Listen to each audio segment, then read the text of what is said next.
নিজে তৈরি করেছি বলে বলছি না। এই রেসিপিটি যখনই আমি ঘরে তৈরি করেছিলাম, ঘরে থাকা অল্প উপকরণ দিয়ে আলহামদুলিল্লাহ ঘরের সবার কাছ থেকেই কিন্তু প্রশংসা পেয়েছি।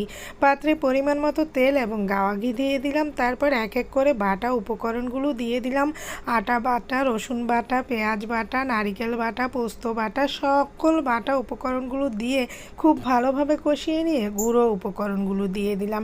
এবার এগুলোকেও খুব ভালোভাবে কষিয়ে নিচ্ছি।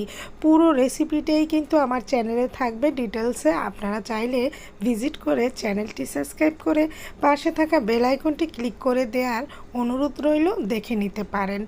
এবং সকল মশলা যখন খুব ভালোভাবে কষিয়ে নিয়েছি, কোফতাগুলো এক এক করে দিয়ে দিলাম। তারপর কোফতাটা যখন একটু সিদ্ধ হয়ে আসলো, তখনই উপর থেকে তরল দুধ দিয়ে এটাকে আমি রান্না করে নিব যতক্ষণ না ঝোলটা ঘন হয়ে আসবে। তারপর উপর থেকে 1 চামচ চিনি দিয়ে